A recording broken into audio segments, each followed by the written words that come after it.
I never thought my quiet retirement would turn into a story people warn each other about. For 40 years, I worked the same job, waking before sunrise, packing the same lunch, telling myself it would all be worth it when I could finally rest. My pension wasn't just money to me. It was security.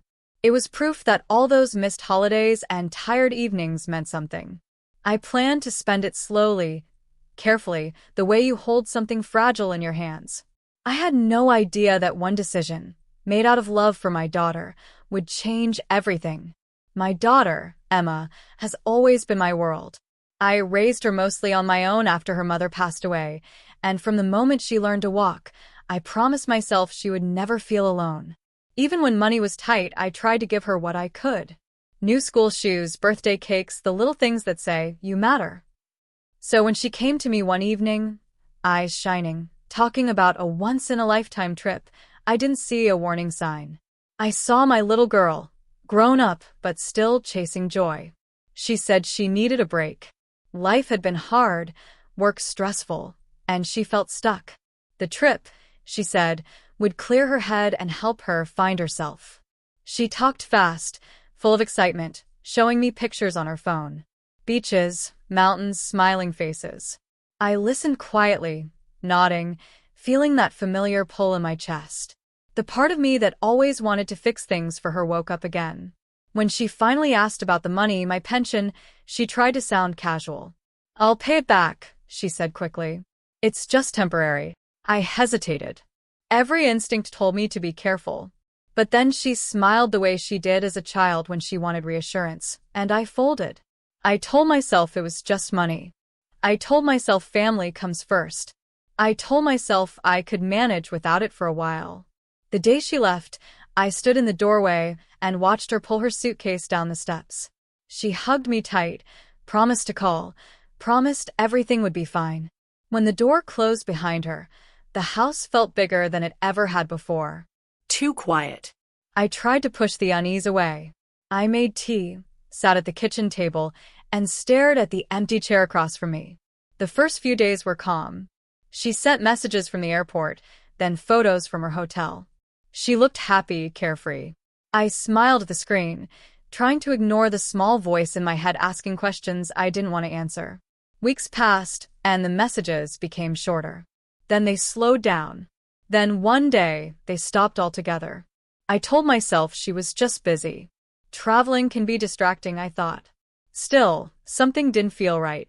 The house seemed colder somehow, even though the weather hadn't changed. I started checking my phone more often, waiting for it to light up. At night, I lay awake listening to the hum of the refrigerator in the kitchen, the only sound breaking the silence. Money became tight faster than I expected. Without my pension, every bill felt heavier. I skipped small comforts, then bigger ones. I told myself it was temporary. She would come back. She would explain. She would make it right. That's what family does, isn't it?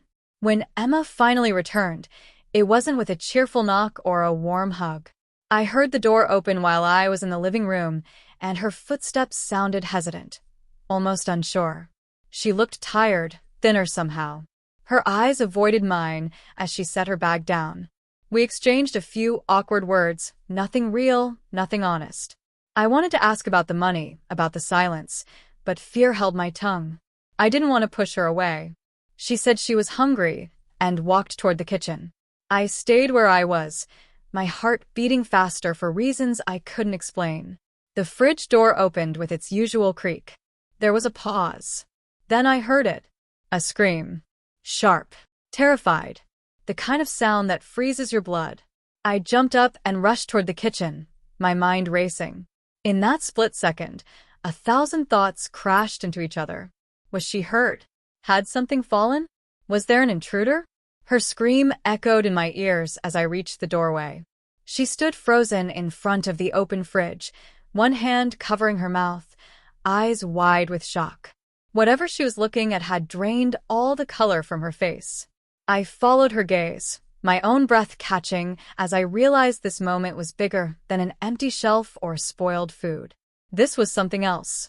Something that carried weeks of silence, unspoken truths, and choices that couldn't be undone. Neither of us spoke. The fridge hummed softly, the air thick with tension. In that moment, I knew the trip, the pension, the distance between us. It had all led here. And whatever she had just seen was about to force a conversation we had both been avoiding. I didn't yet understand how deep the damage went, or what it would cost us to face it. I only knew that the scream was the beginning, not the end. And once the truth came out, nothing in our family would ever feel the same again. I stood there beside her, but neither of us moved closer to the fridge. The light inside spilled onto the kitchen floor, pale and unforgiving. Emma's breathing was shallow, uneven, like she'd run a long distance and forgotten how to stop. I wanted to ask what she saw, but the words stayed stuck in my throat. Sometimes silence feels safer than truth, even when it hurts. She slowly closed the fridge door, as if whatever was inside might leap out if she didn't. The click of the seal sounded louder than it should have. She turned to me then, her eyes glossy, full of questions she didn't ask. "Dad," she said softly, and then nothing. Just my name hanging in the air between us. I told her to sit down. My voice sounded calmer than I felt. We moved to the table, the same one where she used to do homework while I cooked dinner after work. Back then, life was simple. Hard, yes, but clear. You work, you save, you protect your family. You don't expect to be afraid of opening your own fridge.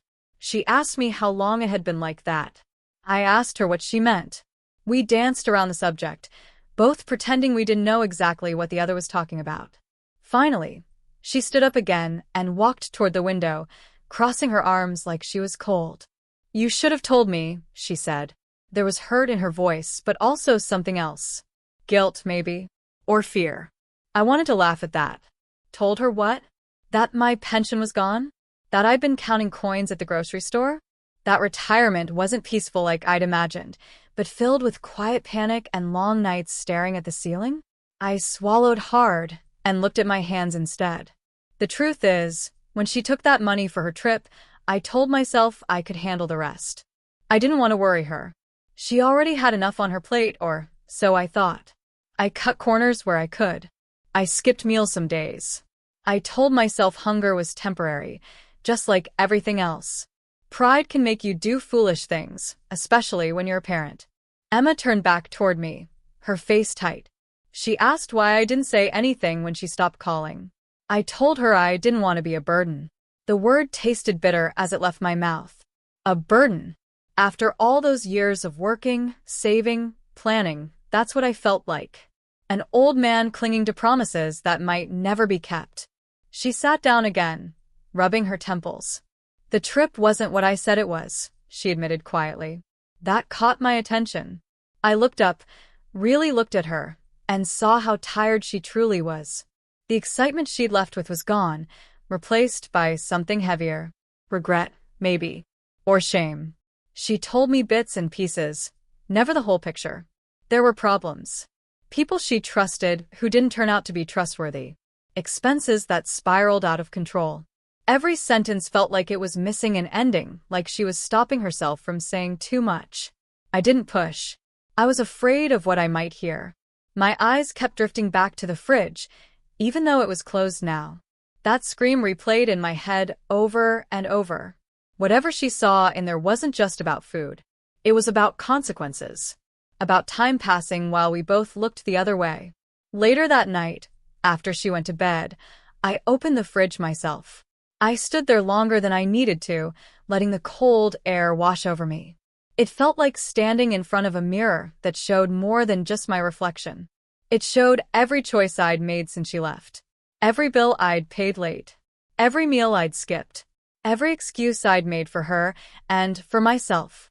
I closed it again and leaned against the counter, feeling older than I ever had. Retirement was supposed to be quiet mornings and slow afternoons. Instead, it felt like walking on thin ice, listening for cracks. The pension I'd worked so hard for was gone, and with it, the sense of safety I'd always counted on. The next few days were tense. We moved around each other carefully, like strangers sharing the same space. Emma tried to help more around the house, cooking, cleaning, asking if I needed anything. I appreciated it, but it also hurt. It reminded me of how much had changed. Parents aren't supposed to be taken care of by their children. Not like this. Every time she opened the fridge, she hesitated. I noticed it, even though she tried to hide it. Her hand would pause on the handle, her shoulders stiffening before she pulled it open. That fear hadn't left her.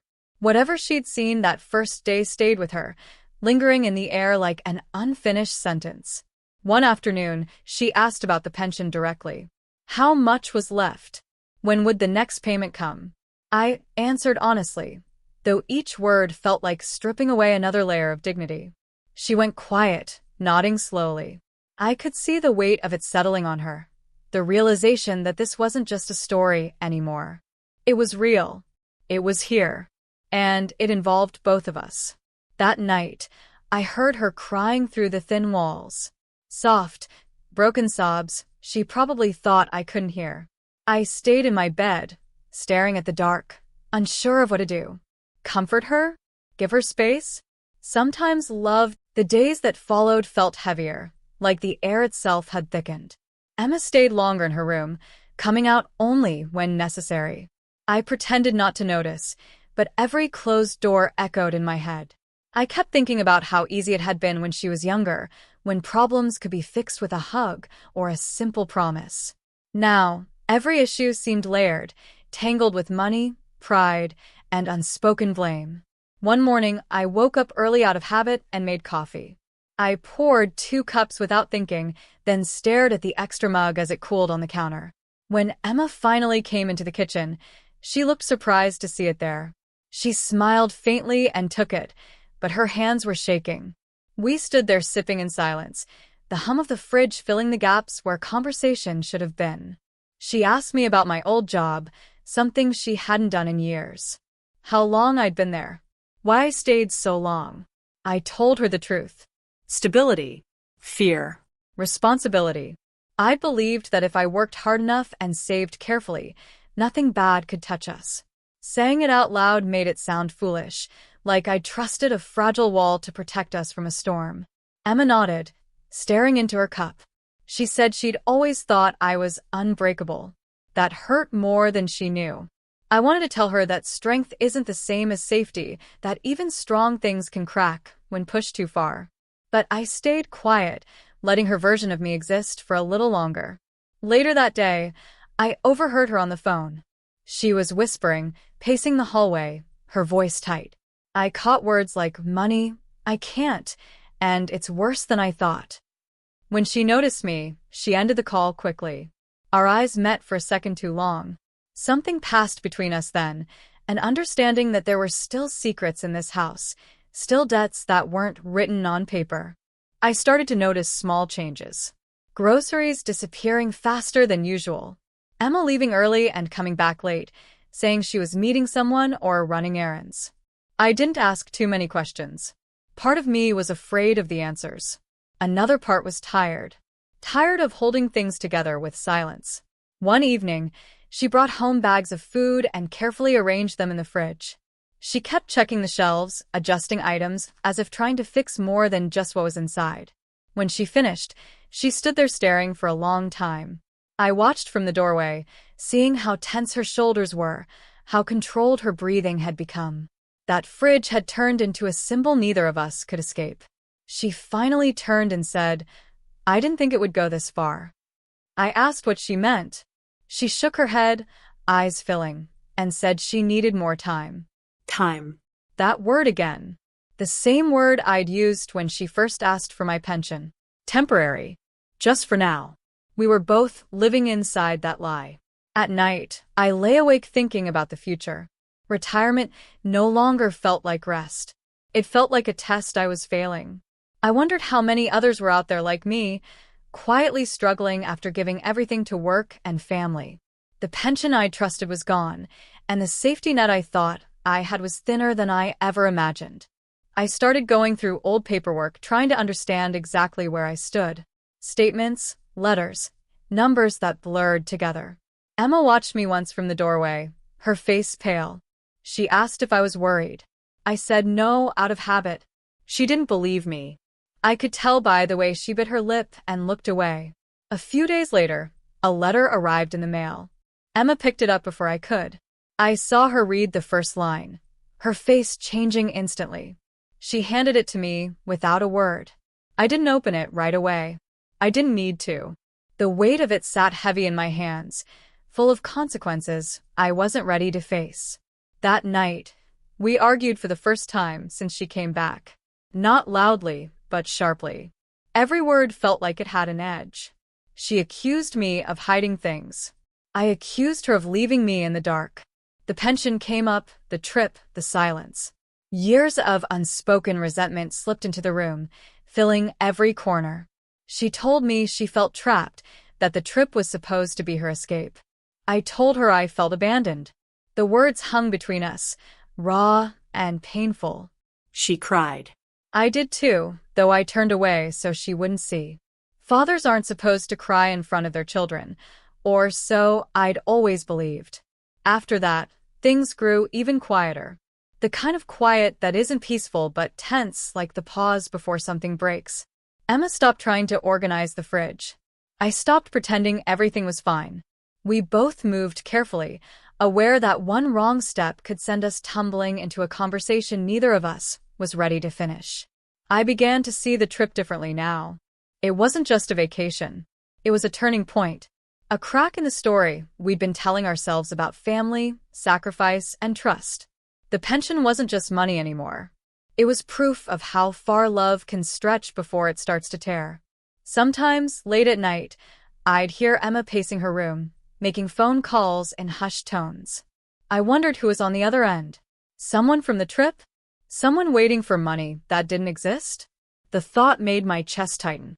Whatever she'd gotten involved in, it hadn't stayed behind when she came home. The fridge continued its steady hum, unchanged, uncaring. Every time I opened it, I felt that same tension in my gut. Not because of what was inside, but because of what it represented. A moment when everything hidden was exposed, when denial gave way to reality. We were both standing on the edge of something, though neither of us said it out loud. The pension, the trip, the secrets, the growing distance between us, they were all pulling us toward a truth we weren't ready to face. And as the days passed, it became clear that whatever came next wouldn't be quiet, or easy, or kind. The tension in the house kept tightening, like a rope pulled a little more each day. Small things started to feel big. A missed call, a closed door, a quiet sigh from the other room. Emma and I spoke less, but when we did, every word felt loaded. Even simple questions like, "Did you eat?" or "Are you going out?" carried something underneath them, something sharp. One afternoon, I noticed Emma sitting at the kitchen table with my old pension folder spread out in front of her. Papers I hadn't touched in years were stacked neatly, as if she'd been studying them. When she realized I was there, she flinched. "I was just trying to understand," she said quickly. Her voice trembled. I nodded, but inside something twisted. Those papers were a reminder of a life I thought was stable, and now they felt like evidence in a case neither of us wanted to finish. She asked questions I didn't know how to answer. What options were left? What would happen if things got worse? I told her I didn't know. Saying it out loud made it real. For the first time, I saw fear in her eyes that matched my own. Not fear of failure, but fear of consequences catching up. That evening, the power flickered for a moment during dinner. Just a second, but it was enough to send my heart racing. Emma noticed too. She didn't say anything, but her fork paused halfway to her mouth. We both listened as the fridge hummed back to life, steady as ever. That sound had become a strange comfort, even as it reminded us of how close we were to losing control. Later that night, I couldn't sleep. I sat in the living room, surrounded by old photos. Emma as a child, missing teeth, messy hair. Family holidays we took when money was tight but laughter was easy. I wondered when things had shifted. When love stopped being enough on its own and started needing explanations. Around midnight, I heard Emma come out of her room. She didn't see me at first.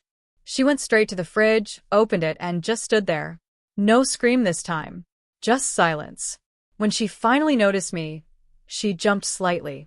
"I can't stop thinking about it," she admitted. About that day. I asked her what exactly scared her so much. She shook her head. Not just what I saw, she said. What it meant. The next morning, there was a knock at the door. Unexpected. Sharp. Emma froze in the hallway. I could see the color drain from her face. Are you expecting someone? I asked. She whispered no. The knock came again, louder this time. My chest tightened as I walked toward the door, every step feeling heavier than the last. I opened it to find a man I didn't recognize. Polite smile. Firm posture. He asked my name, then glanced past me into the house. Emma had stepped back, trying to stay out of sight. The man said he just needed a moment, something about a matter that needed clarification. His tone was calm, but there was pressure behind it, like he already knew more than he was saying. I told him now wasn't a good time. He nodded, handed me a card, and said he'd be in touch. As soon as the door closed, Emma sank onto the stairs, her hand shaking. I asked her who he was. She said she didn't know. But the way she avoided my eyes told a different story. After that, everything felt urgent. Emma started making lists, writing things down, crossing them out. She made phone calls late at night again, pacing faster than before. I overheard her say, "I'm running out of time." That sentence echoed in my head long after she hung up. I checked the fridge more often, almost without thinking, making sure it was stocked, making sure it looked normal, as if order on those shelves could somehow fix what was unraveling around us. Emma noticed and gently asked me to stop worrying, but her voice cracked when she said it. Another letter arrived, then another. I stacked them unopened on the counter. Emma watched, her jaw clenched. "We can't ignore this anymore," she said. I knew she was right, but I wasn't ready. Facing it meant admitting that love alone hadn't been enough to protect either of us. One evening, Emma finally sat across from me and said there was something she needed to tell me about the trip. Her hands were folded tightly in her lap, knuckles white. She started to speak, then stopped. Took a breath. Stopped again. Whatever she was about to say felt heavy, dangerous even. My heart pounded as I waited. Before she could continue, her phone buzzed on the table. She glanced at the screen and went pale. She stood up abruptly, saying she needed some air. I watched her walk out the door, the sound of it closing behind her echoing through the house. I sat alone, staring at her phone still glowing on the table. A name I didn't recognize. Several missed calls. The fridge hummed in the background, steady and indifferent, as if mocking the chaos it had silently witnessed. When Emma came back, her eyes were red, her expression set in a way I hadn't seen before. She looked older somehow, more worn. She said we needed to talk soon, that things were about to change, whether we wanted them to or not. That night, as I lay in bed, I realized we were standing right at the edge. The pension, the trip, the secrets, the visits, the letters, it was all converging. Something was coming, something that would force the truth into the open. And as much as I wanted to believe we could handle it, I wasn't sure either of us was ready for what the morning might bring.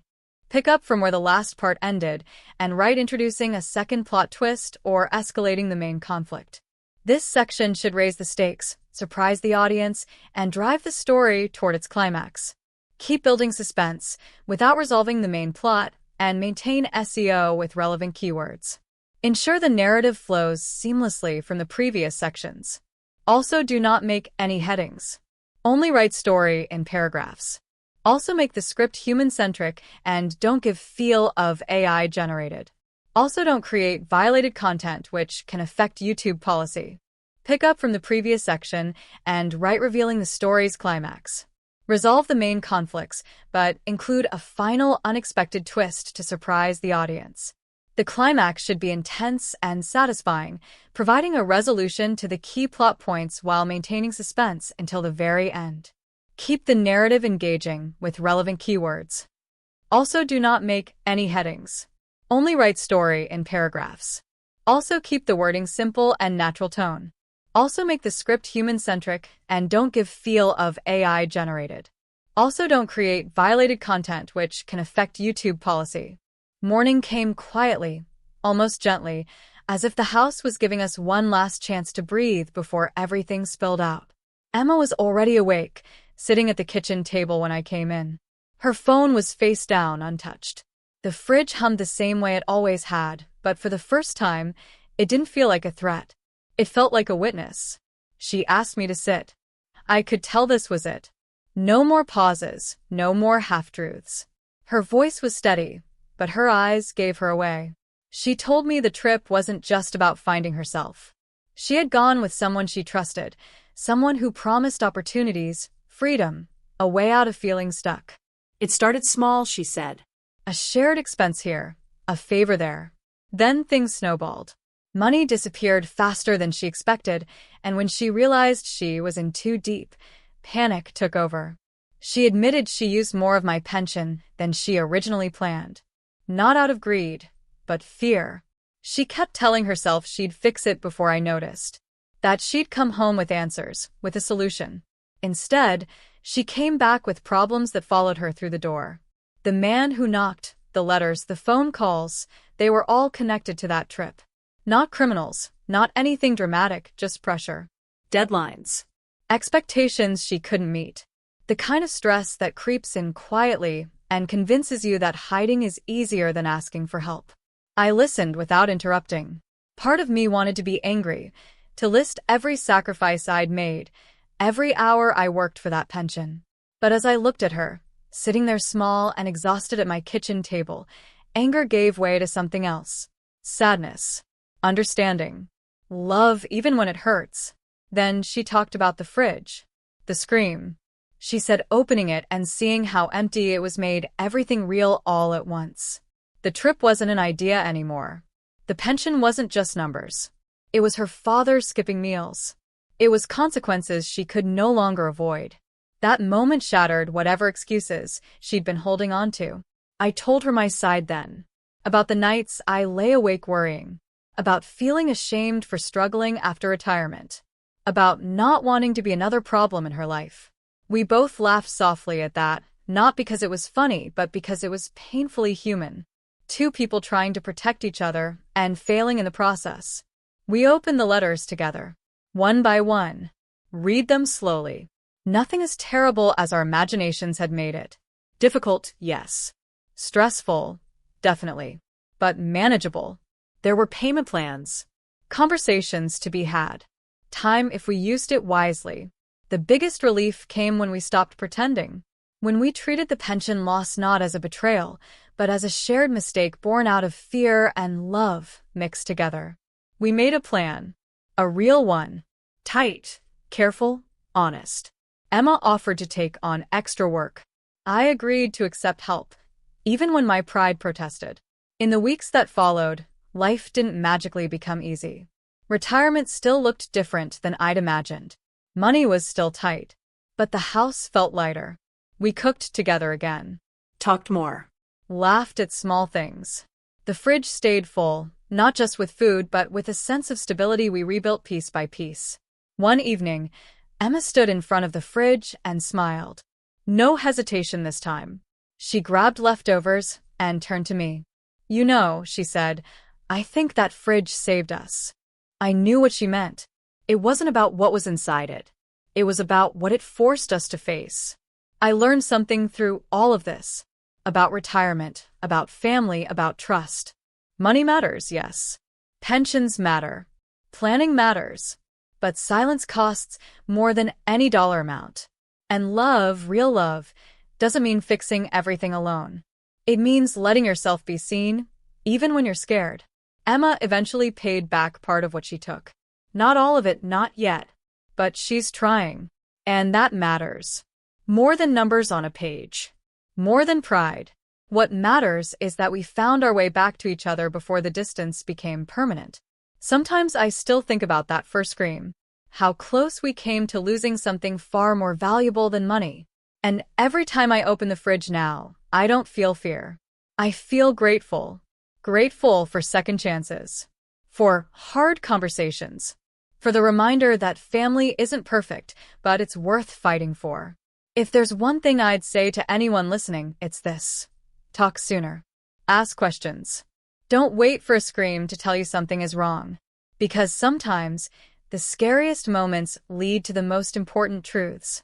And sometimes, an empty fridge is just the beginning of a full, honest life.